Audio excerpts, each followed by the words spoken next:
La suppression de la poursuite individuelle, spécialité de l'équipe de France, aux mondiaux et aux Jeux suscite de l'incompréhension. 3 Français, dont Alexandre Léoté, sont engagés aux mondiaux sur piste, qui ont débuté hier à Rio. Une manière de protester contre la suppression de la poursuite individuelle, spécialité bleue, pour les Jeux paralympiques de 2028. Ça fait CH, un véritable cri du cœur lâché par Alexandre Léoté pour répondre à la suppression de la poursuite individuelle des mondiaux sur piste, qui se sont ouverts jeudi à Rio, et des Jeux paralympiques de Los Angeles 2028. À tout juste 25 ans, et double champion paralympique de l'épreuve à Tokyo, 2021, et Paris, 2024, le Breton hémiplégique, catégorie C2, c'est qu'elle lui a permis de bâtir un palmarès déjà XXL, 23 titres mondiaux, dont le dernier hier soir, et 3 paralympiques. Ça m'embête aussi, promet Doriane Foulon, autre double champion paralympique de la poursuite, C5. C'est l'épreuve où j'excellais le plus. Une épreuve phare que toutes les nations préparaient. Ça n'a vraiment pas de sens de l'abandonner. Dans le milieu, l'incompréhension domine.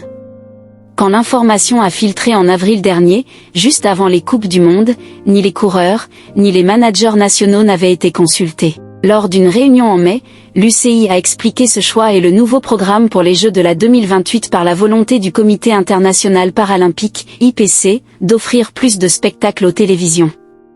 Des experts ont donc été désignés, et ont estimé que les courses en peloton étaient plus riches.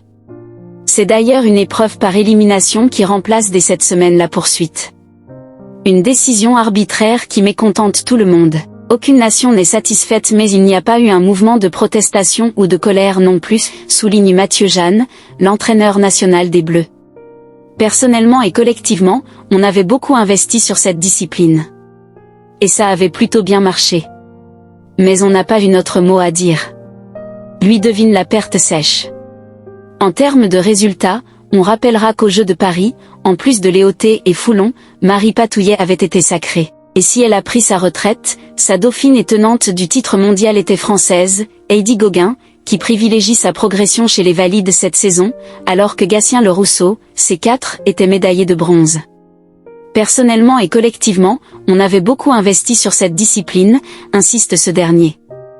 Et ça avait plutôt bien marché. Mais on n'a pas eu notre mot à dire. Il faut s'en accommoder et trouver de nouvelles techniques pour être les plus forts dans ces courses ouvertes, qui laissent plus de chance aux opportunistes. Pour briller en poursuite, la France avait énormément misé sur la recherche, l'entraînement, le développement du matériel. Il va falloir travailler différemment, observe Mathieu Jeanne.